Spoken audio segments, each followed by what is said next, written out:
The Bismarck. A brand new German battleship that some believe to be unsinkable, leaves Gertenhaven.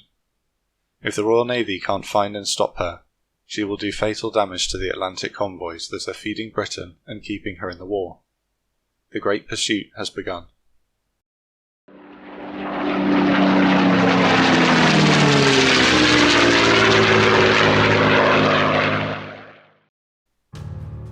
With the growing U-boat threat in the Atlantic, Britain is struggling to keep her supply lines open. Naval convoys transport food, oil and war material from the rest of the Empire and the North Americas, but the silent underwater hunters are doing great damage. The situation is bleak, but in May 1941 still just sustainable. However, the German plan for Bismarck, Operation Rheinübung, is to escape the British naval blockade on Germany and make her way into the North Atlantic, free to prey on merchant shipping at range with her 15-inch guns, and with 320mm thick belt armour, there's nothing the convoy escorts can do about it. If successful, Bismarck could deal a damaging blow to the British war effort.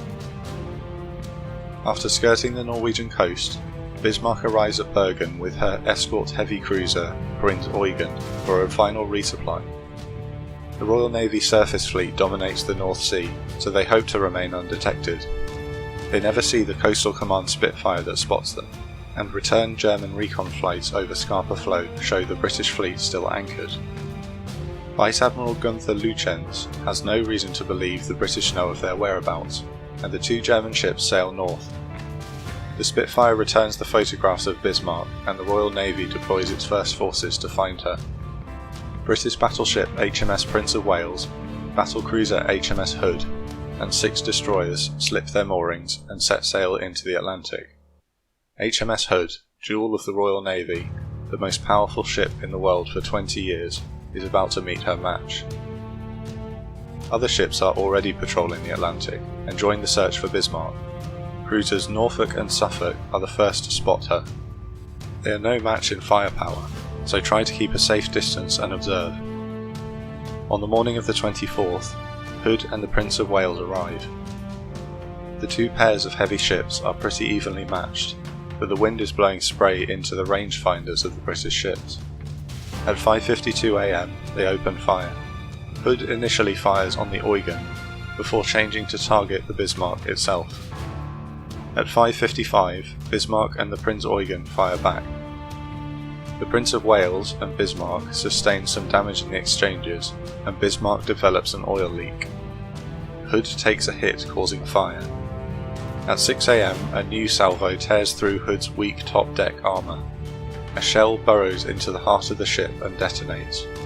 The entire spine of the ship snaps in two as the magazine explodes, and both rear turrets are blown into the sea. Within seconds, the mighty Hood, the naval superpower of the interwar years, sinks. Now outnumbered and taking punishing hits, the Prince of Wales disengages, defeated. Lütjens realises that Bismarck took too much damage in her last engagement to carry on the convoy raiding mission. She will have to make her escape to Brest for repairs. The British Admiralty is shocked by the loss of HMS Hood, and decide to commit more of their Atlantic naval firepower to find and sink Bismarck. Bismarck's oil slick is giving the Suffolk and the Norfolk an easy shadow to direct the first reinforcements approaching to join the chase.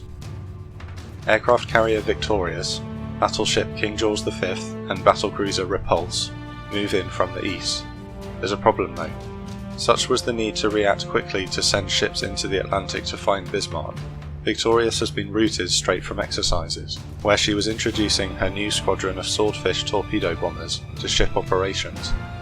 Her pilots are not operational, have no experience, and some have only performed a carrier landing for the first time days previously. Prinz Eugen is to continue the raiding mission alone. Bismarck turns and fires on her pursuers to allow Eugen to escape.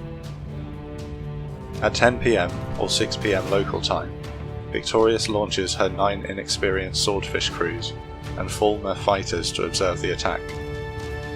They have difficulties finding Bismarck, but eventually make their attacks under heavy fire. One Swordfish drops a torpedo which detonates against the hull but doesn't cause any major damage.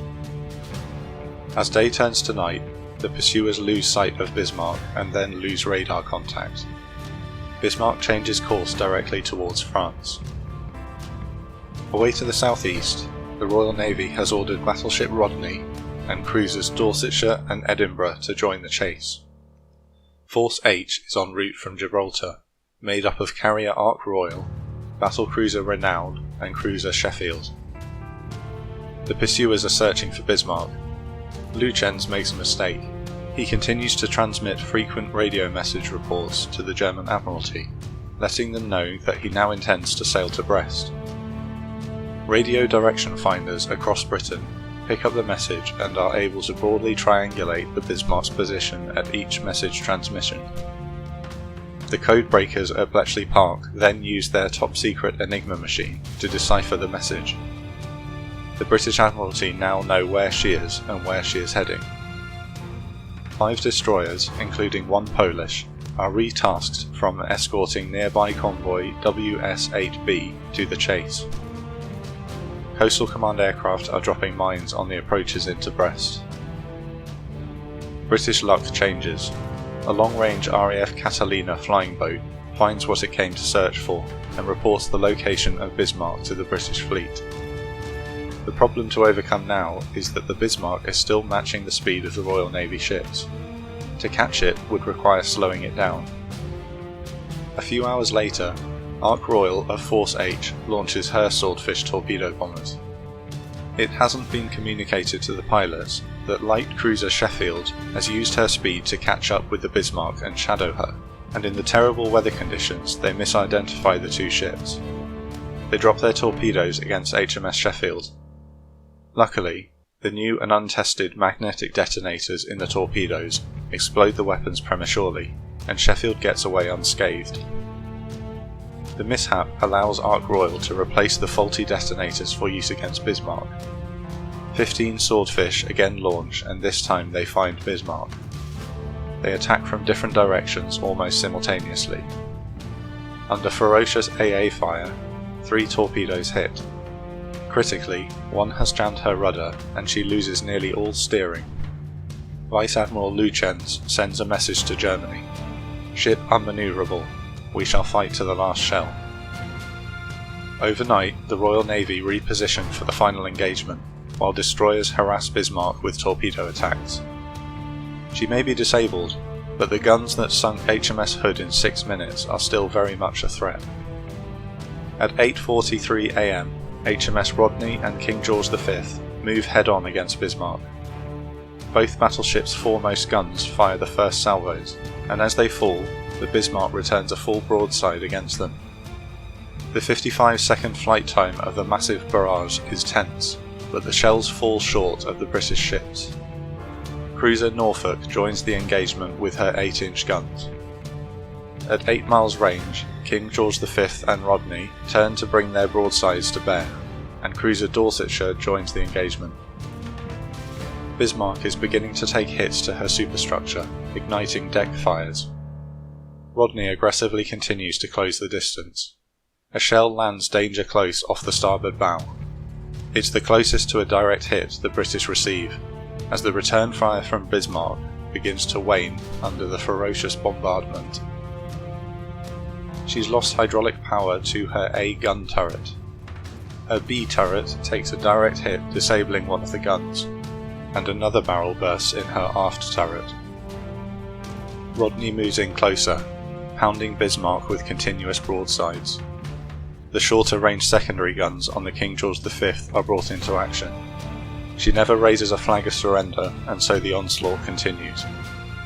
Over an hour later, the British commanders cannot help but look at Bismarck in awe and admiration.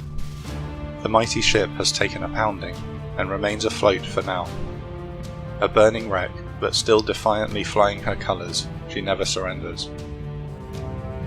Knowing that the job is done, and that German U-boats are nearby, the British withdraw. Dorsetshire torpedoes Bismarck, and then begins to pick up survivors with the destroyer Maori. Shortly after, the Bismarck finally goes under the waves. The loss resulted in the German command deciding that they would never again risk German battleships to raid supply convoys in the Atlantic, After the sinking, Admiral John Tovey of the Royal Navy said, "The Bismarck had put up a most gallant fight against impossible odds, worthy of the old days of the Imperial German Navy, and she went down with her colours flying."